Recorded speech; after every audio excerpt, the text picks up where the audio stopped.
Assalamualaikum warahmatullahi wabarakatuh. Salam sahabat sehati. Saya Dr. Oktora Wahyu Wijayanto. Saya akan memberikan penjelasan tentang bayi kuning. Bayi kuning itu di awam seringkali terjadi dan kadang-kadang orang tua tidak menyadari.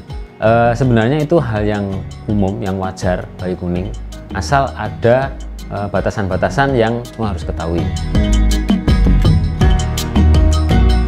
Kenapa bayi menjadi kuning? Pada saat bayi itu lahir, bayi itu terjadi perubahan sel darah merahnya. Yang sel darah merah yang lama akan pecah sehingga akan menghasilkan bilirubin. Hasil metabolismenya adalah bilirubin.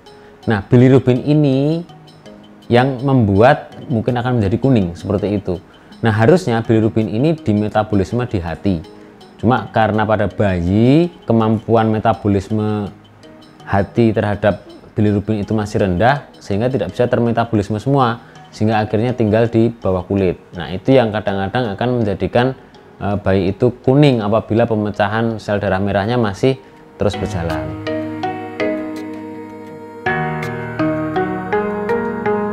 Warna kuning itu sendiri ya, jadi mulai dari wajah ya.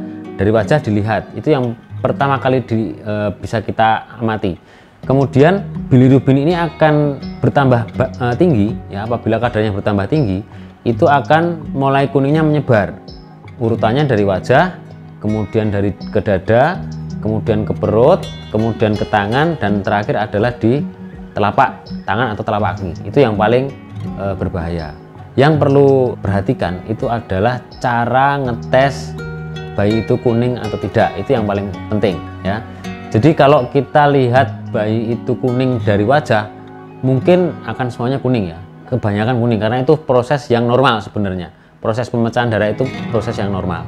Nah, cuma yang perlu perhatikan itu apabila sudah menyebar di dada sama di perut. Caranya bagaimana? Pencet saja dengan menggunakan tangan seperti ini ke bawah, di dada ataupun di perut. Nah, apabila menemukan warna itu seperti warna kulit itu seperti diberi kunyit atau kunir ya, itu artinya kuning. Nah, itu saatnya harus diperiksakan ke dokter anak. Karena apa?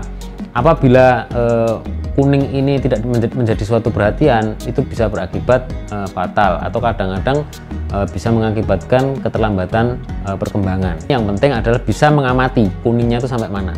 Apabila itu terjadi, ya segera diperiksakan ke dokter.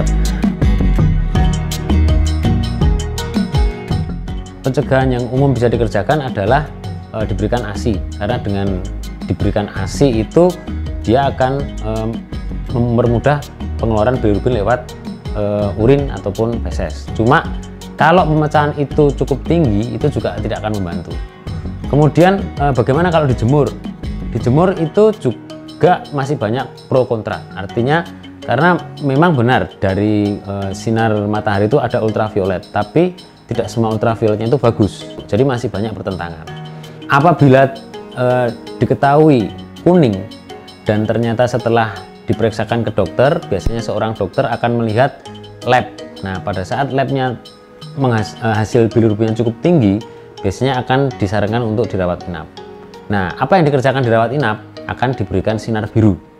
Nah, sinar biru ini tujuannya untuk mengurai bilirubin sehingga bisa dikeluarkan lewat air kencing ataupun feses atau tinja. Intinya apabila terlalu tinggi ya harus dilakukan suatu terapi. Tapi kalau dia tidak tinggi, tidak perlu terapi yang spesifik, biasanya akan menurun seiring dengan bertambahnya usia. Demikian yang bisa saya sampaikan untuk tips saya kali ini. Semoga bermanfaat. Bayi kuning masih cukup diabaikan di masyarakat kadang-kadang, sehingga dengan penjelasan saya harapkan pengetahuan bertambah sehingga mungkin Bapak Ibu baru punya putra yang baru lahir tidak terlambat untuk diberikan suatu terapi. Tetap semangat, tetap sehat. Salam sehati. Assalamualaikum warahmatullahi wabarakatuh.